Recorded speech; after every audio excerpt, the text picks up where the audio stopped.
$1,000,000. Isang mansyon sa Forbes Park. Isang Rolls Royce. At 20% ng kumpanya ng aming pamilya. Dinig na dinig ko ang bawat salita, tila tunog ng libong basag na salamin sa aking pandinig. Hindi ito isang kasunduan sa kasal, kundi isang transaksyon ng kapalaluan, isang auction ng pagkatao. Nakaupo ako sa isang hapagkainang binihisan ng pinakamamahaling kubyertos at bulaklak, ngunit ang hangin sa paligid ay mabigat sa kasakiman. Ang mukha ng aking nobyo, si Marco, ay blanko, walang emosyon. Walang kislap sa kanyang mga mata, walang pagtutol sa kanyang bibig. Sa sandaling iyon, ang aking puso ay durog, ang aking dignidad ay nyurakan. Akala nila, malaya silang makapaglalagay ng presyo sa akin, sa aking pamilya, sa aming pagmamahal. Pero hindi nila alam, ang halagang hinihingi nila ay nagtakda ng kanilang sariling pagbagsak. Dahil ang ama ko, na masahol pa sa isang stratehikong henyo pagdating sa negosyo, ay hindi lang basta nagbayad ng dote. Binili niya ang kanilang buong kumpanya. Paano nangyari iyon? Dito nagsimula ang lahat. Ako si Maya, at sa edad na 27, marami ang nagsasabing binyayaan ako ng buong kaligayahan.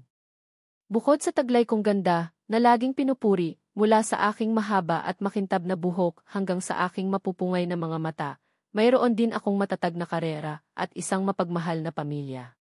Nagtapos ako ng cum laude sa Business Administration at mabilis akong umakyat sa aming pamilya na negosyo, ang LSQ Holdings. Kami ang kumpanyang kinikilala sa real estate at iba't ibang malalaking investments. Mahusay ako, masipag at may malinaw na pananaw sa aking buhay. Ang aming pamumuhay ay komportable, ngunit hindi kami kailanman pinalaki sa luho. Itinuro sa amin ng aking mga magulang ang halaga ng bawat sentimo at ang kahalagahan ng integridad. Si tatay, si Don Emilio, ay isang self-made man. Nagsimula siya sa wala at sa pamamagitan ng purong sipag at talino, na itatag niya ang isa sa mga pinakarespetadong pangalan sa industriya. Si nanay naman, si Aling Sofia, ang aming haligi, laging nakaalalay at nagbibigay ng payo, ang tahimik na lakas sa likod ng aming pamilya. Nasa yugto na ako ng aking buhay kung saan handa na akong bumuo ng sarili kong pamilya. At si Marco Santos, ang aking nobyo sa loob ng 3 taon, ang akala ko ay ang lalaking para sa akin. Si Marco ay mula sa pamilya Santos, ang nagmamay-ari ng Santos Group of Companies, isang malaking textile manufacturing company. Gwapo siya, matalino, at higit sa lahat, tila minamahal niya ako ng lubos. Kilala siya bilang maginoo at mabait, at palagi siyang ipinagmamalaki ng kanyang mga magulang. Ang aming relasyon ay idolo ng marami. Kami ang power couple na laging laman ng mga social events at feature sa magazine. Madalas kaming mag-travel, mag-dinner sa mga eksklusibong lugar, at ang bawat sandali kasama siya ay parang isang pangarap. Sa tuwing kasama ko siya, pakiramdam ko kumpleto ako, na siya ang missing piece sa aking puzzle. Ang kanyang mga salita ay laging matatamis, ang kanyang mga galaw ay laging mapagbigay. Nag-propose siya sa akin sa Paris, sa ilalim ng Eiffel Tower, habang bumubuhos ang mga petals ng rosas. Sa nagniningning niyang mga mata, sinabi ko ang nang walang pag-aalinlangan. Excited na excited ako na simulan ang susunod na kabanata ng aming buhay ng magkasama. Ang akala ko, ito na ang fairytale ending na matagal ko nang pinangarap. Hindi ko alam, ang dote pala ang magiging simula ng isang bangungot. Hindi nagtagal matapos ang engagement namin, nagsimula kaming magplano para sa kasal. Nagsimula ito ng masaya, puno ng mga pangarap at pag-asa.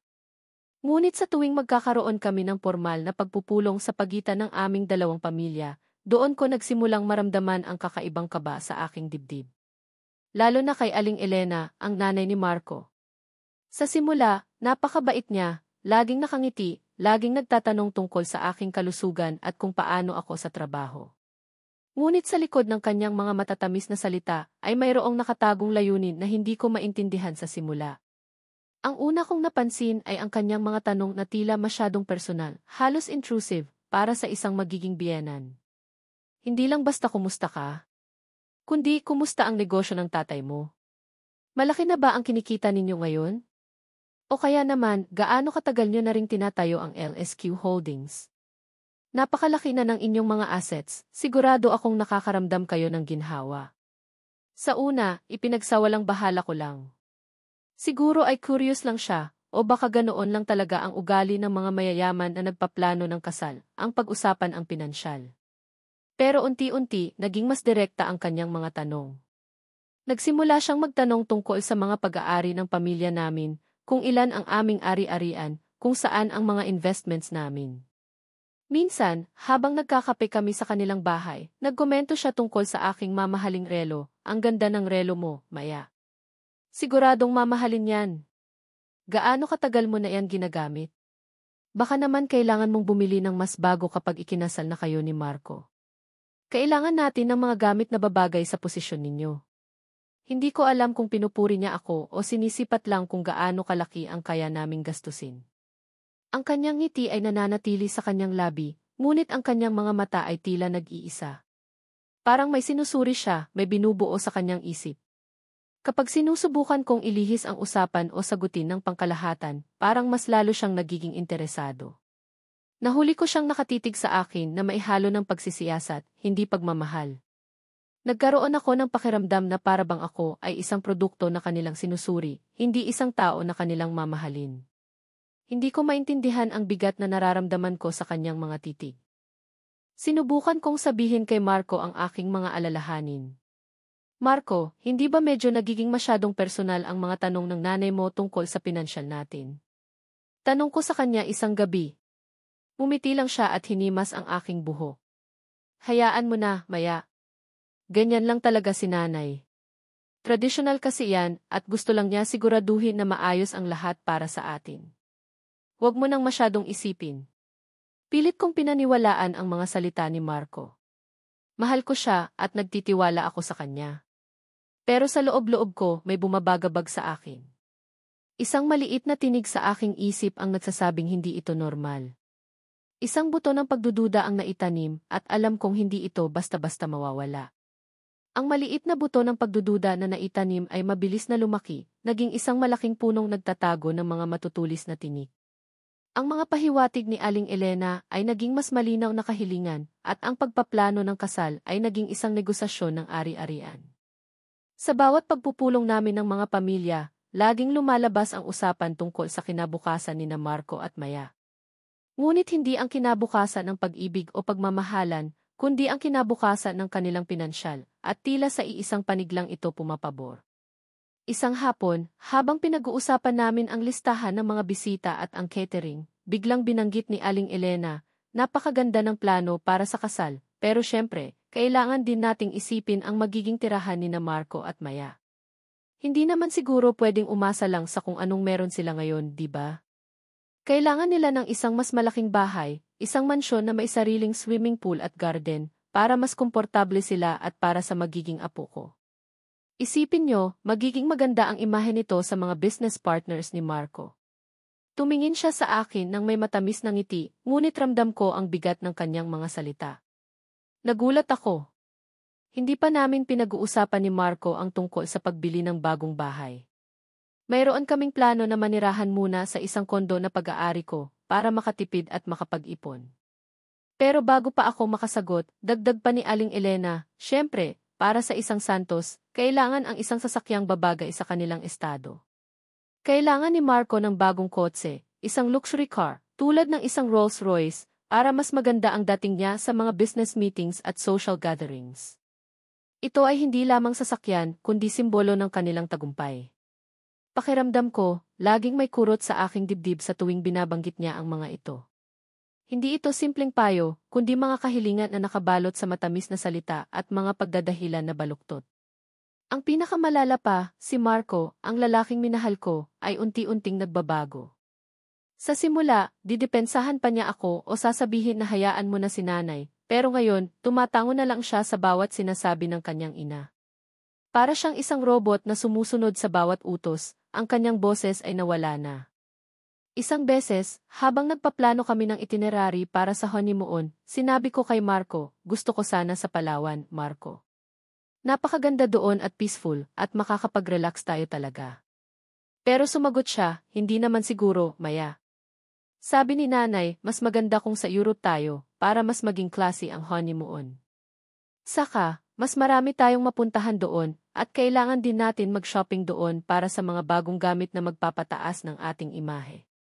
Nakaramdam ako ng matinding pagkabigo. Para siyang pinipigilan na gawin ang sarili niyang gusto, o mas masahol pa, sumasang-ayon na siya sa mga gusto ng kanyang pamilya. Nagsimula akong magtanong sa aking sarili, mahal pa ba ako ni Marco? O isa lang akong tiket para sa kanilang pamilya upang lalong yumaman? Ang aming pagmamahalan ay parang nauwi na lang sa isang transaksyon. Tuwing titingin ako sa kanyang mga mata, hindi ko na makita ang dating kislap na puno ng pag-ibig. Sa halip, may nakikita akong bakas ng pag-aalinlangan o marahil ng pagkabulag sa mga ambisyon ng kanyang pamilya. Para bang unti-unti akong kinakatay ng isang matalim na kutsilyo. Sinubukan kong kausapin ang aking mga magulang. Nanay, tatay, hindi na po ako komportable sa mga nangyayari. Parang hindi na po kasal ang pinag-uusapan, kundi ang mga material na bagay at kung paano pa mapapalaki ang kanilang yaman, sabi ko sa kanila, nangingilid ang luha sa aking mga mata. Ang tatay ko, na laging kalmado at mapagmasid, ay bumuntong hininga. Maya, anak, naunawaan ko ang nararamdaman mo. Pero kailangan nating maging matyaga. Baka naman sadyang ganoon lang ang kultura nila. Bigyan natin sila ng pagkakataon. Pinilit kong maniwalang ganoon nga, pero ang pakiramdam ng takot at pagkabahala ay nanatili sa akin. Ano pa kaya ang susunod na hihilingin nila? Gaano pa kaya kami kakayanin na pasensyahan ang kanilang mga kahilingan? Ang mga kahilingan ay naging mga ultimatum, at ang pagpaplano ng kasal ay naging isang walang katapusang bargaining na naglalayong lamangan kami. Dumating ang araw na formal na nagpulong ang aming dalawang pamilya upang tapusin ang mga detalye ng kasal. Akala ko magiging maayos ang lahat. Ngunit mali ako, maling-mali.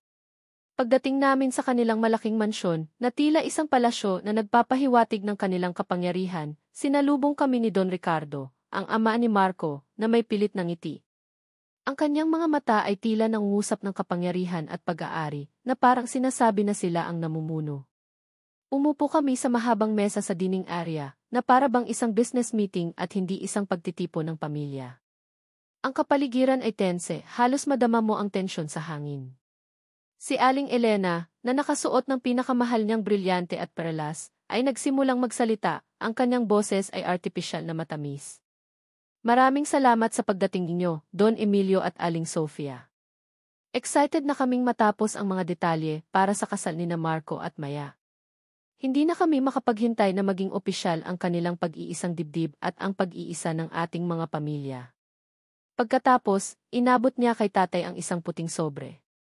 Ang sobre ay makapal at alam kong hindi lang simpleng listahan ng bisita ang laman nito. Napakunot ang noo ni tatay habang binubuksan ang sobre. Ang kanyang mga mata ay nanliit sa bawat linya na kanyang nababasa. Nang makita niya ang laman, napasinghap ako. Hindi ito listahan ng mga bisita o dekorasyon. Ito ay isang detalyadong listahan ng mga ari-arian at halaga ng pera, isang listahan ng dote na lampas sa anumang makatwirang inaasahan. Nakasulat doon, sa malalaking letra, isang mansyon sa Forbes Park na nagkakahalaga ng 200 milyong piso, isang bagong modelo ng Rolls-Royce na nagkakahalaga ng 50 milyong piso, $1 milyong na cash sa isang joint bank account, at 20% shares sa LSQ Holdings na may market value na 500 milyong piso. Nanlaki ang aking mga mata. Hindi ito kahilingan, ito ay pagnanakaw na nakabalak kayo bilang tradisyon. Parang sinasabi nila na ang halaga ko ay katumbas lamang ng lahat ng material na bagay na ito. Tumingin ako kay Marco na nakaupo lang sa tabi ko. Ang kanyang mukha ay blanko, walang reaksyon. Nakayuko siya, na para bang nahihiya o kaya naman sumasang-ayon sa lahat ng ito. Noon ko naramdaman ang matinding kirot sa aking puso. Ang lalaking mahal ko ay tila bulag sa kasakiman ng kanyang pamilya, o mas masahol pa, kasama siya sa kanilang kasakiman. Ang aking pangarap na kasal ay unti-unting nagiging isang bangungot na puno ng kasakiman at pagtataksil. Don Ricardo, Aling Elena, simula ni tatay, ang boses niya ay kalmado, ngunit may pahiwatig ng galit na hindi niya halos mapigil.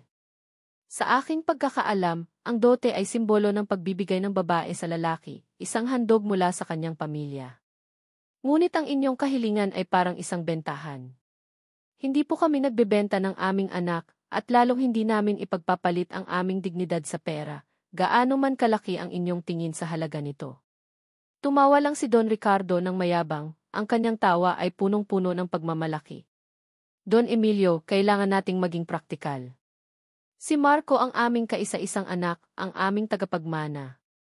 At kailangan nating matiyak na ang kanyang magiging asawa ay karapat-dapat sa kanyang posisyon, sa kanyang yaman at sa aming pangalan. Hindi naman sa minamaliit namin si Maya, pero kailangan nating matiyak na may magiging ambag siya sa pamilya namin.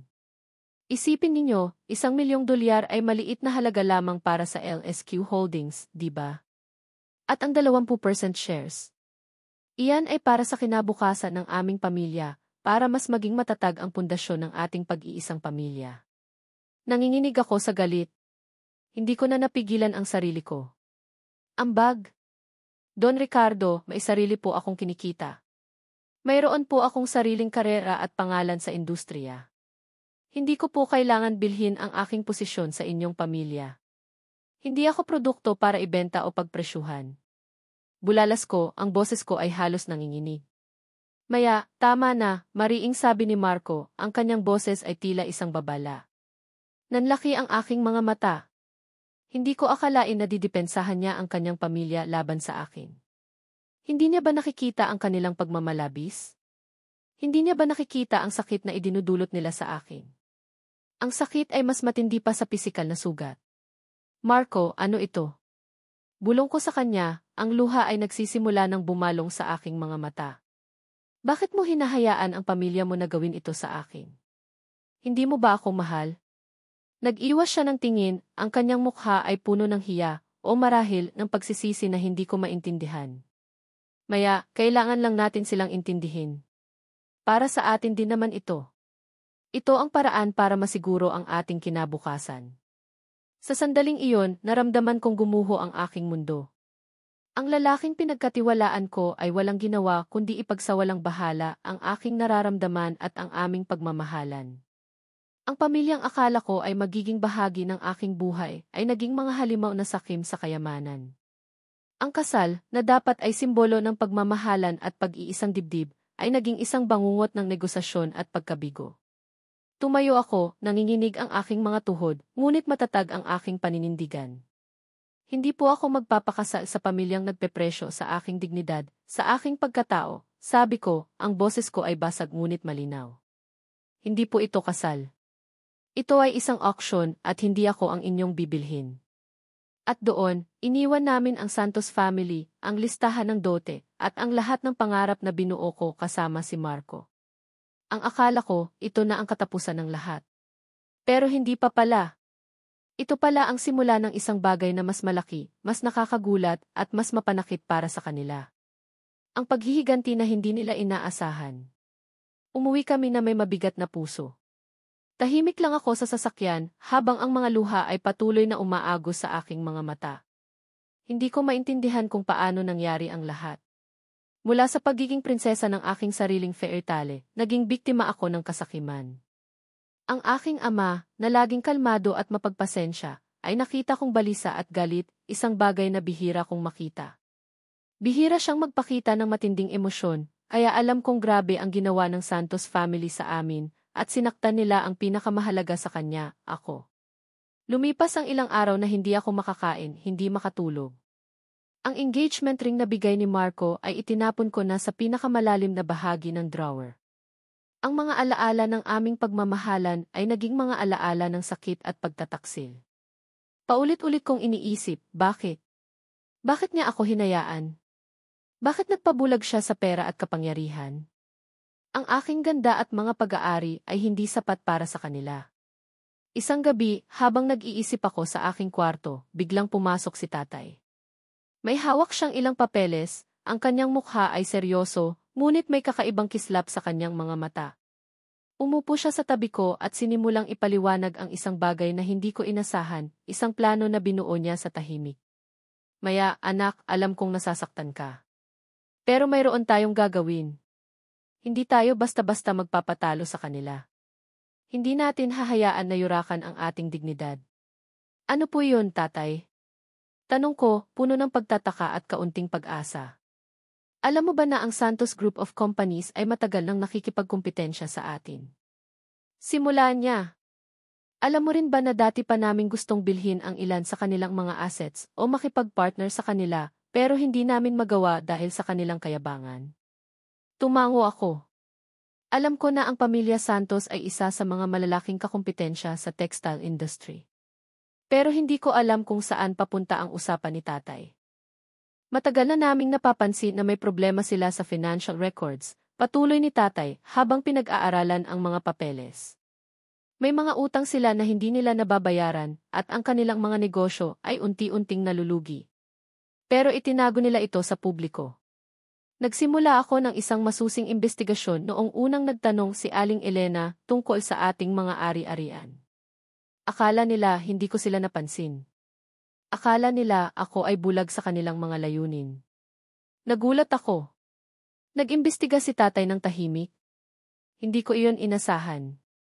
Ang akala ko ay sinubukan lang niyang intindihin ang sitwasyon, pero may mas malalim pala siyang plano. Ang totoo niyan, Maya, sabi ni tatay, habang ipinapakita sa akin ang mga papeles na naglalaman ng detalyadong financial statements ng Santos Group. Nasa bingit na sila ng pagkalugi. Ang kanilang kumpanya ay nasa matinding kagipitan, halos malapit na sa bankruptcy. Ang lahat ng pagmamay-ari nila, pati na ang mansyon nila at ang kanilang mga sasakyan, ay nakasanla na sa bangko. Ang tanging paraan para sila makabangon ay kung may mag-i-inject ng malaking pera, o kung may bibili ng kanilang kumpanya.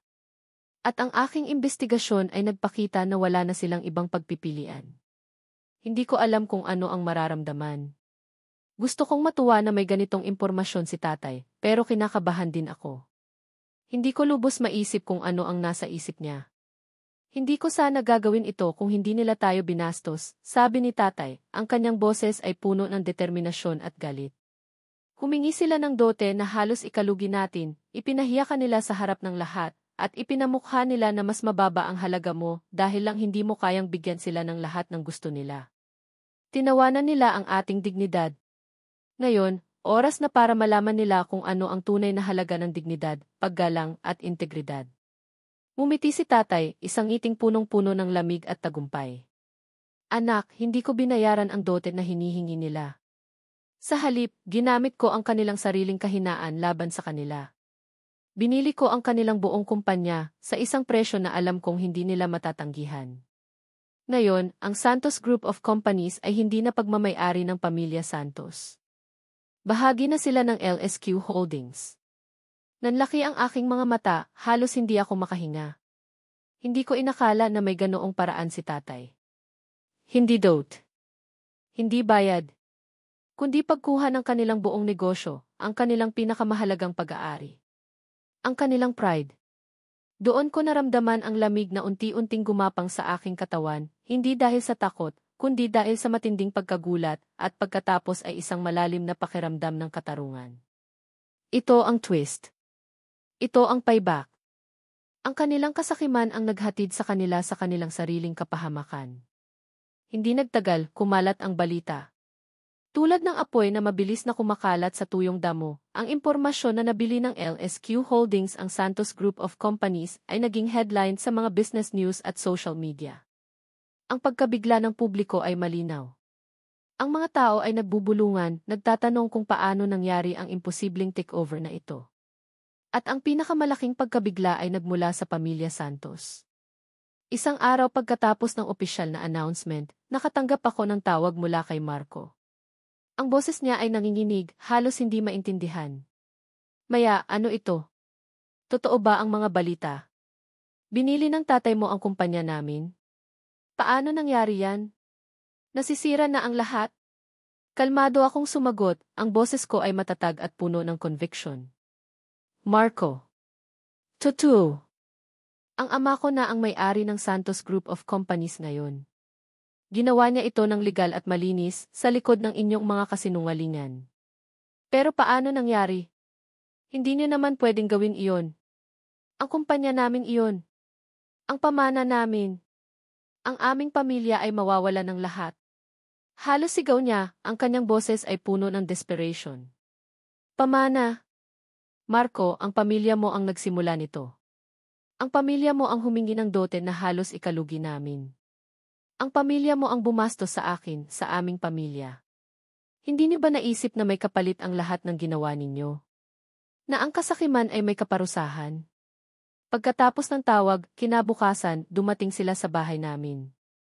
Hindi sila nag-abiso at ang kanilang pagdating ay puno ng galit at desperasyon.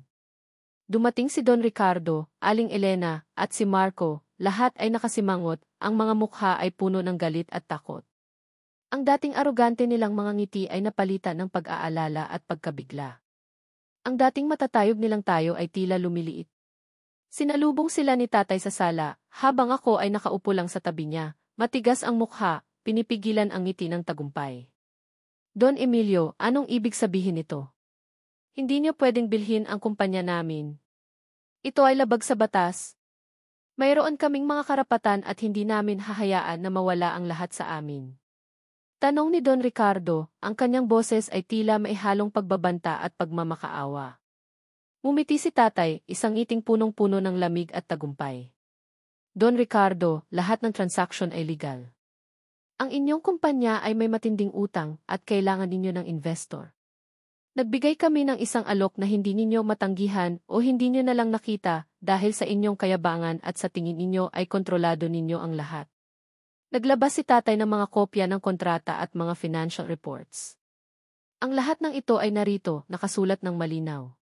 Nilalabas ninyo ang lahat ng inyong pag-aari para lang matakpan ang inyong mga utang. At kami ang pumuno sa butas na iyon. Pero bakit? Bakit ngayon pa? Tanong ni Aling Elena, ang boses niya ay parang umiiyak, ang kanyang mga mata ay nanlilisik sa galit. Kasal na sana ang mga anak natin. Bakit niyo kami sisirain? Sirang-sira na ang pangalan namin sa publiko. Sisirain? Sabi ko, ang boses ko ay kalmado at buo, ngunit may sapat na lakas para marinig nila.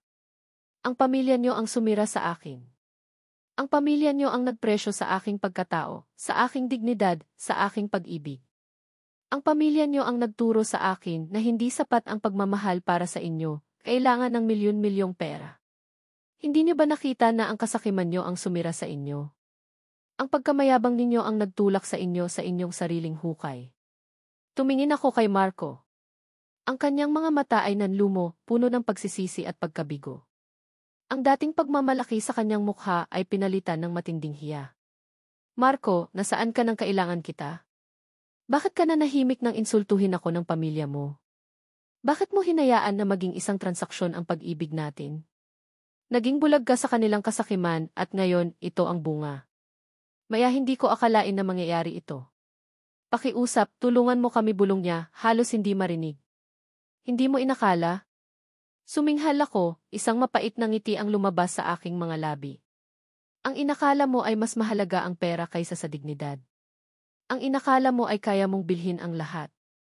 Pero hindi ninyo kaya bilhin ang paggalang at respeto. At lalong hindi ninyo mabibili ang kapatawaran sa sakit na idinulot ninyo. Ang mga mukha ng pamilya Santos ay unti-unting nagbago. Mula sa galit, naging pagkabigla at pagkatapos ay matinding pagkabigo. Naintindihan na nila. Ang lahat ng kanilang kayabangan, ang lahat ng kanilang kasakiman ay bumalik sa kanila ng 10 beses. Ang kanilang pinakamalaking pagmamay-ari, ang kanilang reputasyon, ang kanilang legacy, ay nasa kamay na ng kanilang dating biktima. Ito ang payback. Ito ang hustisya, ipinarating ng walang ingay, ngunit may matinding impact. Ang kanilang pamilya, na dating nagmamalaki sa kanilang yaman, ay ngayon ay nasa ilalim ng aming kontrol. Matapos ang insidente, tuluyan nang napunta sa amin ang Santos Group of Companies. Ginawa itong subsidiary ng LSQ Holdings at dumaan sa malawakang restructuration. Ang mga Santos, lalo na si Don Ricardo at Aling Elena, ay nawalan ng kontrol sa kanilang negosyo at unti-unting nawalan din ng impluwensya sa lipunan. Ang kanilang mga pag-aari ay naging bahagi na ng aming negosyo at ang kanilang pangalan ay naugnay na sa pagbagsak at kasakiman. Ang kanilang dating pinagmamalakihan ay naging kasangkapan ng kanilang sariling kapahamakan. Si Marco. Matapos ang lahat, sinubukan pa rin niyang kausapin ako, humingi ng tawad. Pero huli na ang lahat para sa amin. Ang pag-ibig na akala ko ay totoo ay naging isang ilusyon na binuo ng kanyang pamilya, isang transaksyon na hindi ko kailanman kayang tanggapin. Hindi ko na siya nakikita. Narinig ko na lang ang balita na nawalan din siya ng trabaho sa kumpanyang minsan niyang ipinagmalaki at unti-unting lumubog sa pagkalimot. Ang kanyang buhay, na dati puno ng mga pribilehiyo at inaasahang tagumpay, ay biglang nagbago dahil sa sarili niyang kapabayaan. Ito ang karma, ang bunga ng pagtataksil at kasakiman. Para sa akin, ang karanasan na ito ay naging isang malaking aral sa buhay. Masakit ang maloko at ipagpalit sa pera. Masakit ang masaktan ang aking damdamin at dignidad. Pero ito rin ang nagpatunay sa akin ng tunay na halaga ng pamilya at dignidad. Ang pagmamahal at pagprotekta ng aking ama ay higit pa sa anumang dote na kailanman ay mahihiling. Ipinakita niya na may mga laban na mas importante kaysa sa yaman at iyon ay ang pagtatanggol sa integridad.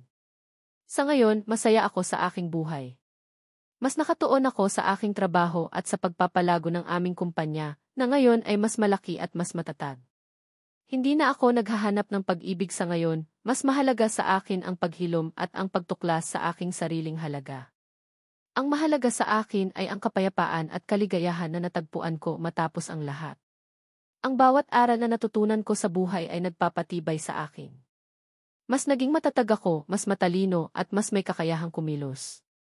Napatunayan ko sa aking sarili na ang tunay na halaga ng isang tao ay hindi nasusukat sa yaman o ari-arian, kundi sa kanilang integridad, pagkatao, at kung paano sila magtrato sa kapwa. Ang tunay na yaman ay ang pagmamahal ng pamilya, ang paggalang sa sarili, at ang kapayapaan ng kalooban. At ang paghihiganti. Hindi ito laging tungkol sa pagpaparamdam ng sakit sa iba. Minsan, ito ay tungkol sa pagpaparamdam sa kanila kung gaano kalaki ang nawala sa kanila dahil sa kanilang kasakiman at kung gaano kakatatag para bumangon mula sa kanilang panlilinlang. At para sa akin, sapat na iyon. Ang kapayapaan at katahimikan na nararamdaman ko ngayon ay ang pinakamalaking tagumpay at ang katuparan ng hustisya.